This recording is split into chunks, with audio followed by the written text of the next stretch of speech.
السلام علیکم ورحمۃ اللہ تعالی وبرکاتہ۔ جامعہ رضویہ منظر اسلام کی یوٹیوب چینل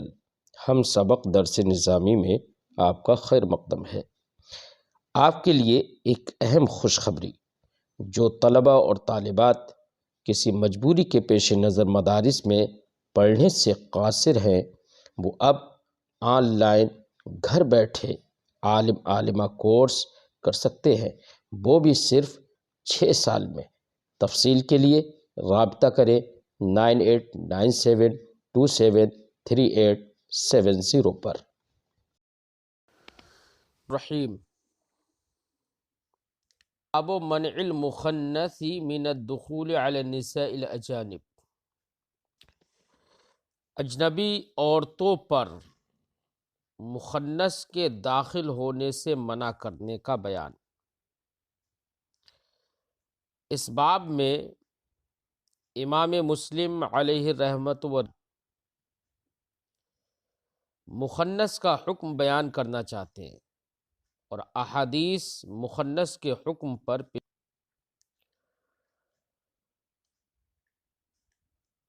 کریم صلی اللہ علیہ وسلم کے گھر میں ایک مخنث داخل ہوتا تھا۔ گھر والے اس کو یہ سمجھتے تھے کہ اس کے اندر مردوں کسی شہوت نہیں ہے، تو اچانک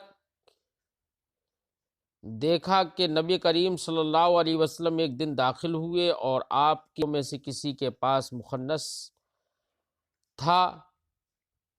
اتفاق سے سرکار نے دیکھا کہ وہ تو ایک عورت کی تعریف کر رہا ہے، کہہ رہا ہے کہ جب یہ آتی ہے تو اگلی طرف اس کے 4 سلوٹیں ہوتی ہیں، جاتی ہے تو پیچھے طرف اس کی 8 سلوٹیں ہوتی ہیں۔ اس طرح سے یعنی اس کے موٹے ہونے کو، اور عرب کے یہاں پر عورت کا موٹا ہونا یہ پسندیدہ تھا۔ تو نبی کریم صلی اللہ علیہ وسلم نے ارشاد فرمایا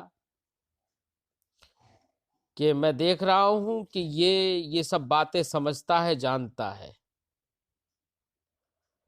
لہذا اس مخنث کو آج کے بعد داخل نہیں ہونے دیا جائے۔ حضرت عائشہ نے فرمایا کہ اس دن سے لوگوں نے مخنث کو روک دیا اور داخل نہیں ہوا۔ یہ مخنث اور مخنث دونوں طرح سے لغت میں بولا گیا ہے، نون کے کسرے کے ساتھ اور نون کے فتحے کے ساتھ۔ مخنث وہ شخص ہوتا ہے کہ مشابہ ہو، اخلاق و عادات میں، کلام میں، حرکتوں میں۔ یہ عورتوں کے ساتھ مشابہت کبھی خلقتاً ہوتی ہے، پیدائشی طور پر ہوتی ہے، جن کے اندر مردوں جیسی چاہت، شہوت نہیں ہوتی ہے، اور ان کا سارے عادات و اخلاق، کلام، حرکتیں سب کے سب عورتوں جیسی ہوتی ہیں۔ اور کبھی پیدائشی طور پر یہ مخنث نہیں ہے، بلکہ بتکلف عورتوں کی طرح بن جاتے ہیں۔ لہذا جو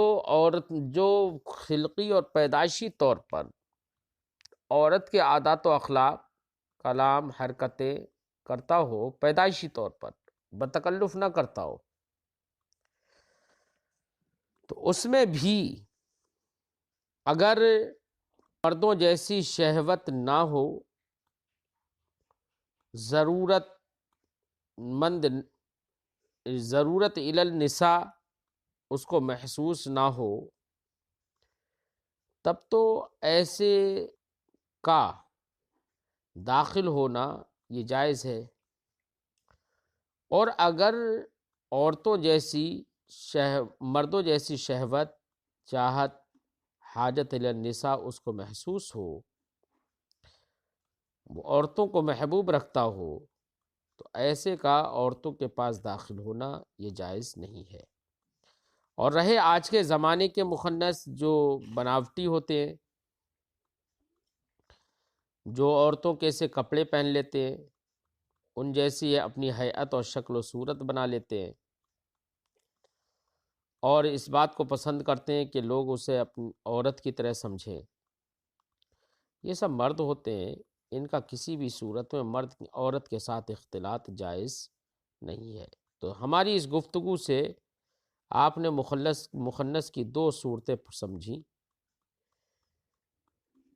جو مخنث نبی کریم صلی اللہ علیہ وسلم کے گھر میں آتا تھا، جس کو منع کر دیا گیا، وہ اس وقت تک آتا تھا جب تک کہ معلوم یہ نہیں تھا کہ اس کو بھی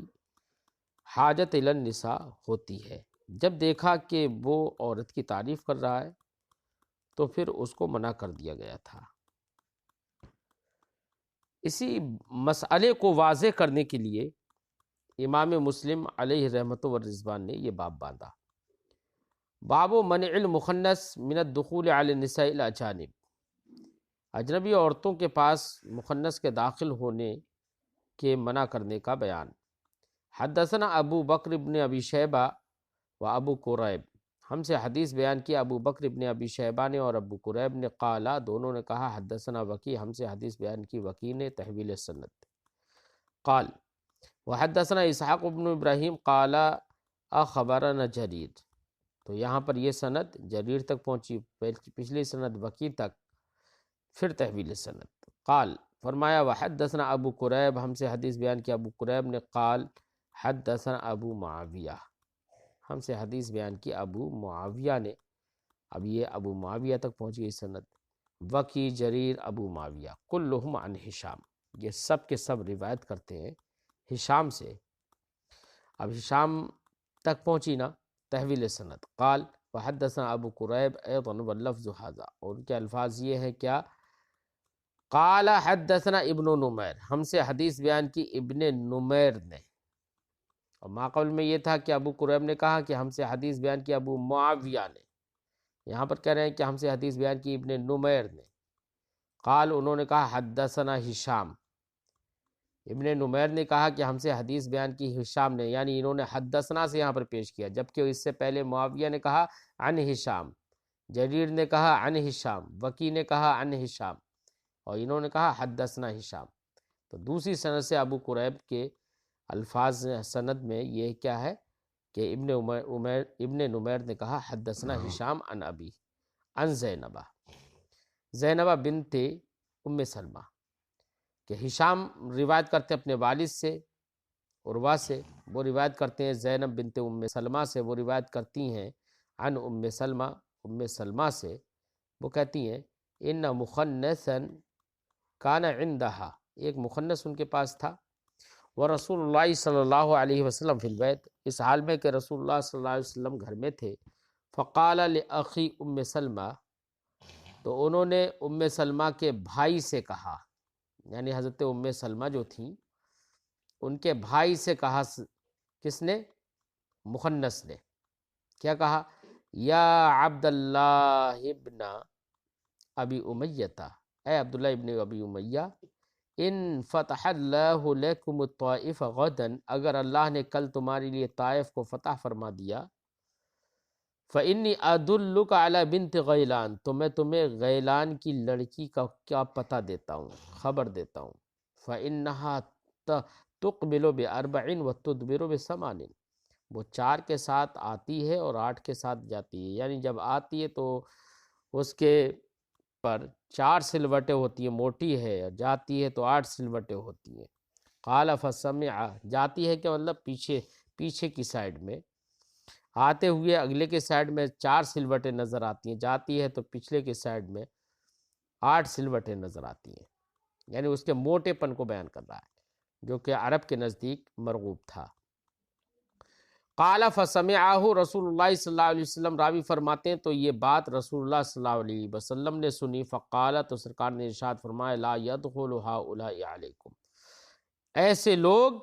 تمہارے اوپر داخل نہ ہو، تمہارے پاس نہ آئیں، ان کو روک دو۔ اسی حدیث پاک کو اور دوسرے ایک طریق سے ذکر کر رہے ہیں۔ فرماتے ہیں حدثنا عبد بن حمید، ہم سے حدیث بیان کی عبد بن حمید نے، قال انہوں نے کہا اخبرنا عبد الرزاق،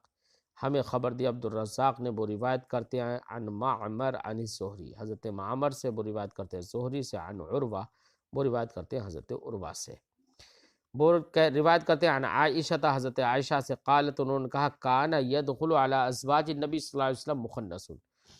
ازواج نبی صلی اللہ علیہ وسلم کے پاس ایک مخنث آتا تھا، داخل ہوتا تھا، ازواج سے مراد وہی حضرت ام سلمہ، فَقَانُوا يَعُدُّونَهُ مِنْ غَيْرِ أُولِي الْإِرْبَةِ، تو اس حدیث پاک میں ما قبل کی حدیث کی توضیح بھی ہے، تو لوگ اس مخنث کو حاجت مند نہیں سمجھتے تھے، الاربا کا معنی ضرورت، غیر ضرورت والا سمجھتے تھے، بے شہوت سمجھتے تھے کہ اسے شہوت نہیں ہوتی ہے، ضرورت الی النساء نہیں ہے اسے۔ قال فدخل النبی صلی اللہ علیہ وسلم یوماً، راوی نے فرمایا کہ پھر نبی کریم صلی اللہ علیہ وسلم ایک دن داخل ہوئے، وَهُوَ عِنْدَ بَعْضِ نِسَائِهِ، اس حال میں کہ وہ مخنث ان کی بعض بیویوں میں سے کسی کے پاس تھا، وَهُوَ يَنْعَتُ امْرَأَةً، وہ ایک عورت کی تعریف کر رہا تھا، قال اس نے کہا اذا اقبلت باربع، آتی ہے تو 4 سلوٹوں کے ساتھ آتی ہے، واذا ادبرت بثمان، جاتی ہے تو 8 سلوٹوں کے ساتھ جاتی ہے۔ سلوٹ کا مطلب یہ ہے کہ جو آدمی جیسے کوئی موٹا ہوتا ہے تو اگر وہ بیٹھے تو اس کے پیٹ پر سلوٹ ایسی پڑ جاتی ہیں، کٹ ظاہر ہونے لگتے ہیں، اسی کو کہہ رہا ہے۔ اور یہ موٹا پن عرب کے نزدیک، اصل میں عرب کے عادات میں سے یہ ہے کہ وہاں کے مرد موٹی عورتوں کو پسند کرتے تھے اور وہاں کی عورتیں پتلے دبلے اور تیز و ترار مرد کو پسند کرتی تھیں۔ فقال النبی صلی اللہ علیہ وسلم، تو اس نے کہا کہ اذا اقبلت باربع واذا ادبرت بثمان، فقال النبی صلی اللہ علیہ وسلم، تو نبی کریم صلی اللہ علیہ وسلم نے ارشاد فرمایا الا ارى هذا يعرف ما ها هنا، سنو میں اس کو دیکھ رہا ہوں کہ یہ وہ سب باتیں سمجھتا ہے جو یہاں پر ہیں، یعنی عورتوں سے متعلق باتیں یہ جانتا ہے، سمجھتا ہے، اسے چاہت ہے، حاجت ہے۔ لا يدخلن علیکن، تم پر یہ شخص ہرگز داخل نہ ہو۔ قالت، حضرت عائشہ فرماتی ہیں فحجبوہ، لوگوں نے اس مخنث کو داخل ہونے سے روک دیا۔ حجب یحجب، روکنا۔ اگلا باب ہے جواز ارداف المرأة الاجنبیہ، یہ اذا اعیت فی الطریق، ایک اجنبی عورت کو اپنے پیچھے بٹھا لینا جب وہ راستے میں تھک گئی ہو۔ کیا مطلب؟ مطلب یہ ہے کہ جس سے جو محرم ہے، محرم کے لیے تو کوئی اعتراض ہی نہیں ہے، کوئی ممانعت نہیں، جو محرم ہے بغیر کسی خارجی سبب کے، جو محرم ہے اس کو تو اپنے پیچھے بٹھانا، اس کو دوا وغیرہ کے لیے لے کر جانا، کسی کام کاج کے لیے ضرورت پڑنے پر اس کو لے کر بھی جانا، اس میں کوئی حرج نہیں ہے، بالاتفاق جائز ہے اور کرنا چاہیے۔ لیکن ایک اجنبیہ عورت ہے جس سے نکاح حرام نہیں ہے، اور اگر ہے بھی تو امر خارج کی وجہ سے نکاح حرام ہو، ذاتاً اور اصلاً اس سے حرمت ثابت نہیں ہے، تو ایسی اجنبیہ عورت اگر راستے میں کہیں مل جائے اور وہ تھکی ہوئی ہو،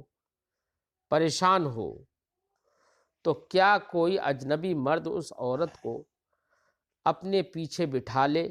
کیا یہ بٹھانا جائز ہوگا یا نہیں ہوگا؟ جیسے کہ آج کے وقت میں لفٹ دینا جسے کہتے ہیں، کسی اجنبی عورت کو لفٹ دینا اس طرح سے، اس کو اس کے یہاں تک پہنچا دینا بٹھا کر، کیا یہ جائز ہوگا یا نہیں؟ تو اس صورت میں لفٹ دینا یا اس کو اپنے پیچھے بٹھا کے اس کے گھر تک پہنچا دینا، اس میں کوئی حرج نہیں ہے، اگرچہ کچھ ائمہ نے فتنہ کے اندیشے کی وجہ سے منع بھی کیا ہے۔ اس میں مسلم علیہ رحمت و رضوان اس باب میں یہی بات واضح کرنے کے لیے حدیثیں پیش کریں گے، جن سے یہ سمجھ میں آئے گا کہ حضرت اسماء بنت ابی بکر اپنے شوہر کے کھیتوں سے گٹھلیاں اٹھا کر لے کر آتی تھیں اونٹوں کو کھلانے کے لیے، اور وہ بہت دوری پر جاتی تھیں۔ وہ جس کھیت سے اٹھا کر لاتی تھیں وہ کھیت بہت دور تھا، اور کہا گیا ہے کہ وہ کھیت قریب ان کے گھر سے 3 فرسخ کی دوری پر تھا۔ 3 فرسخ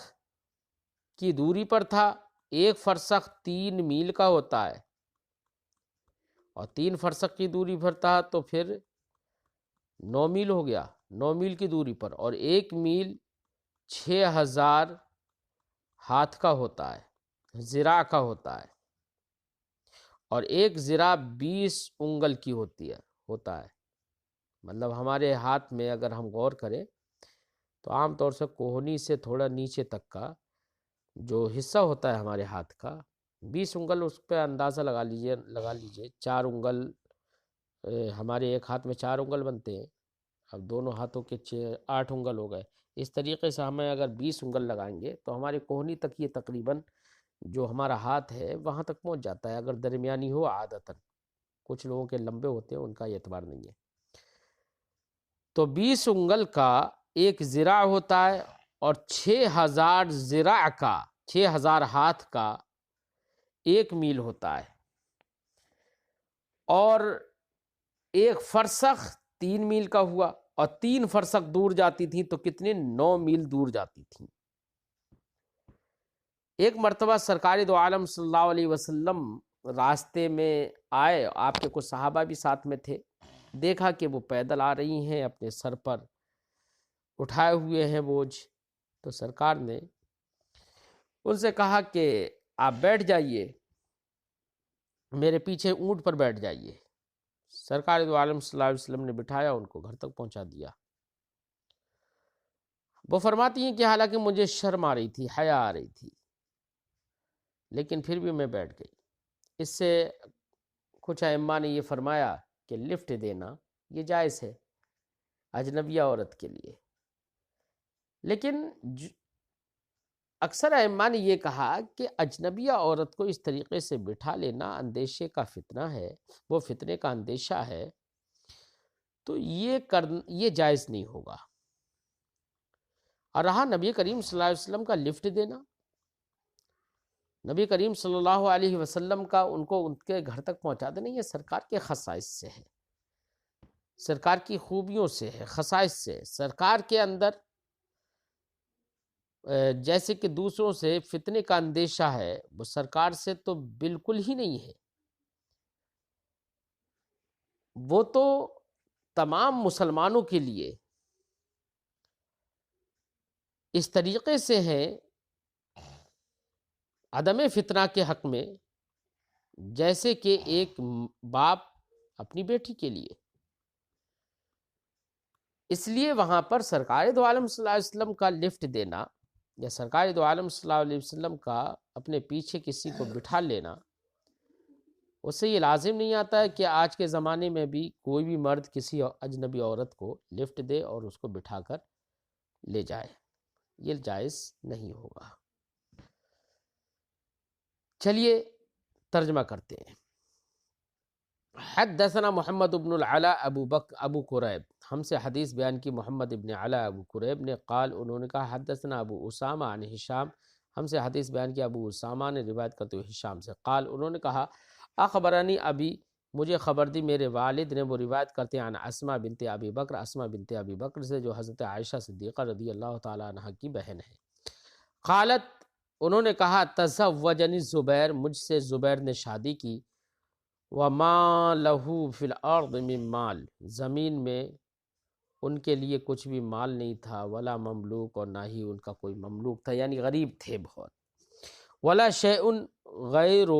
غیر فرسہ، اور ان کے گھوڑے کے علاوہ کوئی چیز نہیں تھی۔ قالت، کہتی ہیں فکنت اعلف فرسہ، تو میں ان کے گھوڑے کو چارہ ڈالتی تھی، وَأَكْفِيهِ مُعُونَتَهْ، اور اس کی دیکھ بھال رکھتی تھی، وَأَسُوسُهُ، اور اس کا انتظام کرتی تھی، وَأَدَقُّ النَّوَى لِنَاضِجِهِ، اور ان کے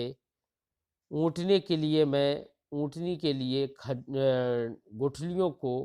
کوٹتی تھی، وَعَالِفُهُ، اور اونٹنی کو بھی چارہ ڈالتی تھی، وَأَسْتَقِي الْمَاءَ، اور پانی سے سیراب کرتی تھی، وَأَخْرِزُ غَرْبَهُ، اور ان کے ڈول کو پانی اس سے کنویں سے ڈول بھر کر پانی لاتی تھی، وَأَعْجِنُ، اور آٹا گوندتی تھی، وَلَمْ أَكُنْ أُحْسِنُ أُخْبِزُ، اور میں اچھی طرح سے روٹی نہیں بنا پاتی تھی، فَكَانَ يَخْبِزُ لِي جَارَاتٌ لِّي مِنَ الْأَنصَارِ، تو میری پڑوسنیں، انصاری پڑوسن میرے لیے روٹی بنا دیتی تھیں، وَكُنَّ نِسْوَةَ صِدْقٍ، اور یہ سب بڑی مخلص عورتیں تھیں۔ ان باتوں سے، حضرت اسما بنت ابی بکر کی ان باتوں سے یہ سمجھ میں آتا ہے کہ زمانہ نبوی سے یہ بات سمجھ میں آتی ہے کہ عورتیں آج کے زمانے میں جو اپنے گھروں کی دیکھ بھال رکھتی ہیں، کھانا وغیرہ بناتی ہیں، کپڑے دھوتی ہیں، یہ سب کرتی ہیں، جھاڑو لگاتی ہیں، صفائی ستھرائی، پوچھا وغیرہ، یہ سارے جو بھی کام کرتی ہیں عورتیں، یہ سب زمانے نبوی سے عورتیں اپنی اخلاق مندی کی بنا پر کرتی چلی آئی ہیں۔ یہ ان کے اخلاق سے، حسن اخلاق سے کرتی ہے، بہت اچھی بات ہے، حسن اخلاق ہے، ورنہ لازم نہیں ہے عورت پر یہ سارے کام کرنا، عذرو شرع کرتی ہے تو بہت اچھا ہے، کرنا بھی چاہیے، تاکہ دونوں طرف سے محبتیں مروتیں بنی رہیں۔ کنہ نسبت صدق، فرماتی ہیں کہ یہ سب عورتیں بڑی مخلص عورتیں تھیں جو میرے لیے روٹی بنا دیتی تھیں۔ قالت، اب دیکھیں نکاح ہو گیا، ابھی روٹی بنانا نہیں آئی ہے، یہ سمجھ میں آیا نا، اس سے انہیں روٹی نہیں بنانا آتی تھی، اس سے پتہ چلا کہ اگر کسی روٹی اگر عورت کو بنانا نہیں آتی ہے تب بھی نکاح کیا جا سکتا ہے، کیونکہ روٹی بنانا اس کے ذمہ لازم نہیں ہے۔ مرد کے لیے یہ لازم ہے کہ وہ اپنی عورت کو کھانا لا کر کھلائے،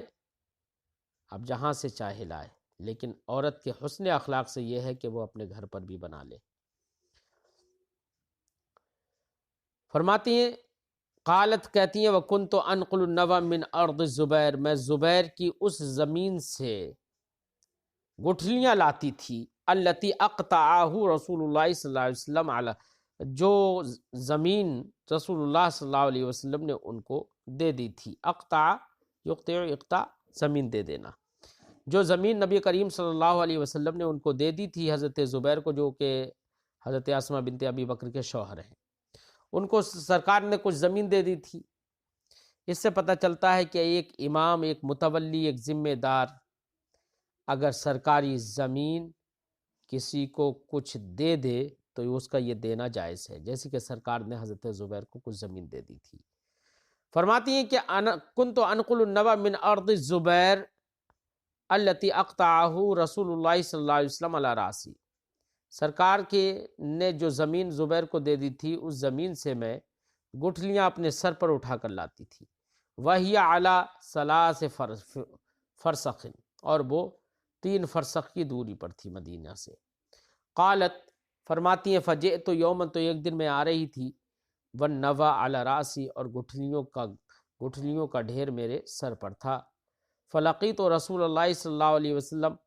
تو میں رسول اللہ صلی اللہ علیہ وسلم سے ملی، یعنی سرکار کو دیکھا، سرکار تشریف لائے، ومعہ نفر من اصحابی، اور آپ کے ساتھ آپ کے صحابہ میں سے کچھ لوگ تھے، فدعانی، تو سرکار نے مجھے بلایا، ثم قال، پھر فرمایا، اخ اخ اخ اخ، اپنے اونٹ سے فرمایا، یعنی اس کو بٹھانے کے لیے اخ اخ کہا، لیحملنی خلفہ تاکہ اپنے پیچھے مجھے بٹھا لیں۔ قالت فرماتی ہیں فاستحییت تو مجھے حیا آئی، وعرفت غیرتک اور حضرت زبیر سے کہہ رہی ہیں کہ مجھے آپ کی غیرت میرے ذہن میں آئی کہ آپ کیا کہیں گے کہ رسول کسی کے رسول اللہ صلی اللہ علیہ وسلم کے پیچھے بیٹھ کر آئی، تو آپ کی غیرت مجھے سمجھ میں آئی۔ فقال واللہ لحملک النوى علی رأسک اشد من رکوبک معہ۔ حضرت زبیر نے کہا کہ خدا کی قسم تمہارا اپنے سر پر گٹھلیوں کو اٹھانا یہ میرے نزدیک زیادہ دشوار کن ہے اس سے کہ تم سرکار کے ساتھ بیٹھو۔ حتی ارسل الی ابو بکر بعد ذالک بخادم۔ حضرت اسماء بنت ابی بکر کہتی ہیں کہ یہ پریشانیاں دیکھ کر حضرت ابو بکر یعنی میرے والد نے میرے پاس اس کے بعد ایک خادمہ بھیج دی۔ بخادم، خادم کا اطلاق مذکر و مؤنث دونوں پر ہوتا ہے۔ بخادم نے ایک خادمہ بھیج دی۔ فکفتنی سیاست الفرس تو گھوڑے کی دیکھ بھال کے لیے وہ میری طرف سے کافی ہو گئی، یعنی اس نے سارا کام یہ سنبھال لیا۔ فکأنما اعتقنی تو ایسا لگتا تھا کہ اس خادمہ نے مجھے آزاد کر دیا کام کاج سے، وہ سب کام کرتی تھی۔ تو یہ حدیث پاک سے جو باتیں سمجھ میں آئی ہم خلاصے باب میں وہ سب بیان کر چکے ہیں۔ حدثنا محمد بن عبید الغبری، ہم سے حدیث بیان کی محمد بن عبید غبری نے قال انہوں نے کہا حدثنا حماد بن زید، ہم سے حدیث بیان کی حماد بن زید نے، وہ روایت کرتے ہیں عن ایوب، ایوب سے وہ روایت کرتے ہیں عن ابی ملیکہ، عن ابن ابی ملیکہ سے وہ کہتے ہیں ان اسماء، حضرت اسماء بنت ابی بکر قالت بولی کنت اخدم الزبیرہ خدمت البیت، میں حضرت زبیر کے جو کہ ان کے شوہر تھے ان کے گھر کا کام کاج کرتی تھی۔ وکان لہ فرس اور ان کا ایک گھوڑا تھا۔ وکنت اسوسہ میں اس کو چلاتی تھی، اس کی دیکھ بھال کرتی تھی۔ فلم یکن من الخدمت شیء تو کوئی بھی کام اشد علی من سیاست الفرس گھوڑے کی دیکھ بھال اور اس کی نگہداشت کے سوا کوئی بھی کام مجھ پر زیادہ سخت نہیں تھا۔ احتش لہ میں اس کے لیے چارہ بھی لاتی تھی، واقوم علیہ اس کی دیکھ بھال بھی کرتی تھی، واسوسہ اور اس کی نگہداشت رکھتی تھی، اس کے لیے انتظام کرتی تھی۔ قال فرماتی ہیں راوی فرماتے ہیں ثم انہا اصابت خادمہ پھر حضرت اسماء بنت ابی بکر کو ایک خادمہ مل گئی۔ جاء النبی صلی اللہ علیہ وسلم صبی فاعطاها، نبی کریم صلی اللہ علیہ وسلم کے پاس جاء النبی صلی اللہ علیہ وسلم، نبی کریم صلی اللہ علیہ وسلم کی بارگاہ میں کچھ قیدی آئے۔ فاعطاها تو سرکار نے ایک خادمہ حضرت اسماء بنت ابی بکر کو دے دی۔ آتاها خادما قالت فرماتی ہیں کفتنی سیاست الفرس وہ خادمہ گھوڑے کی دیکھ بھال کرنے میں مجھے کافی ہو گئی۔ فالقت عنی مؤونتا تو اس کی ذمہ داری مجھ سے اس نے سب ڈال دی، اٹھا لی، اور میری طرف سے ذمہ داری ختم کر دی، اس نے سارا کام کر لیتی تھی۔ فجاءنی رجل تو ایک آدمی میرے پاس آیا، فقال تو بولا یا ام عبداللہ اے عبداللہ کی ماں، عبداللہ ابن زبیر مراد ہے سے، اے عبداللہ ابن زبیر کی ماں، انی رجل فقیر میں فقیر آدمی ہوں، اردت ان ابیع فی ظل داری کی میں چاہتا ہوں کہ آپ کے گھر کے سائے میں کچھ خرید و فروخت کروں، یعنی میں دکان کھول لوں آپ کے یہاں پر۔ قالت بولی انی ان رخصت لک ابا ذالک الزبیر اگر میں تمہارے لیے اجازت بھی دے دوں خرید و فروخت کرنے کی، دکان کھولنے کی اپنے گھر کے سائے میں، اپنے گھر کے پاس، ابا ذالک الزبیر تو اس کا زبیر انکار کر دیں گے، زبیر نہیں مانیں گے۔ فتعال فطلب الیہ والزبیر شاہد تو حضرت اسماء بنت ابی بکر نے کہا کہ تم میرے پاس آؤ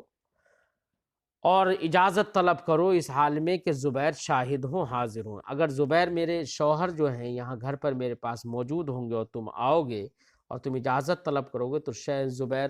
اجازت دے دے تو اچھی بات ہے۔ فجاء، تو وہ اس فقیر آدمی آیا، فقال، تو بولا، یا ام عبداللہ انی رجل فقیر، اے ام عبداللہ، اے عبداللہ ابن زبیر کی والدہ، میں ایک فقیر آدمی ہوں، اردت ان ابیع فی ظل دارک، میری چاہت یہ ہے کہ آپ کے گھر کے سائے میں دکان بنا کر خرید و فروخت کروں۔ فقالت، تو بولی، ما لک بالمدینہ الا داری، تمہیں مدینہ میں میرے گھر کے علاوہ اور کوئی گھر نہیں ہے تمہارے لیے؟ فقال لها زبیر، تو حضرت زبیر نے ان سے کہا، اسماء بنت ابی بکر سے کہا، ما لکی ان تمنعی رجلا فقیرا، ارے تمہیں کیا ہوا ہے کہ تم ایک فقیر آدمی کو روک رہی ہو یبیع، خرید و فروخت کرنے سے؟ فکان یبیع الی ان کسب، تو اس کو آپ دیکھیے حضرت عبداللہ ابن زبیر نے اجازت دے دی خرید و فروخت کرنے کی۔ فرماتے ہیں فکان یبیع الی ان کسب، تو وہ خرید و فروخت کرتا رہا یہاں تک کہ اس نے بہت مال کمایا۔ تو حضرت اسماء بنت ابی بکر کہتی ہیں فبعتہ الجاریہ، تو میں نے اپنی باندی اس کو بیچ دی۔ فدخل علی زبیر، تو میرے پاس زبیر داخل ہوئے، وثمنها فی حجری، اس حال میں کہ اس باندی کی قیمت میری گود میں تھی۔ فقال، تو حضرت عبداللہ ابن زبیر نے کہا، حبی حالی، یہ قیمت مجھ کو آپ ہبا کر دو۔ فقالت، تو بولی، انی قد تصدقت بہا، میں کیسے ہبا کروں، یہ قیمت تو میں صدقہ کر چکی ہوں۔ اب اس حدیث پاک سے امام مسلم علیہ رحمت و رضوان نے یہ بتایا کہ ماقبل کی حدیث میں یہ تھا کہ وہ لے کر آتی تھیں، اپنے سر پر اٹھا کر لے کر آتی تھیں، اس حدیث کا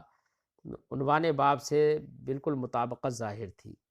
اور اس حدیث پاک میں صرف اتنا ہے کہ گھوڑا تھا اور میں اس کی دیکھ بھال رکھتی تھی، اس میں تفصیل سے وہ نہیں ہے کہ میں اٹھا کر لے کر آتی تھی،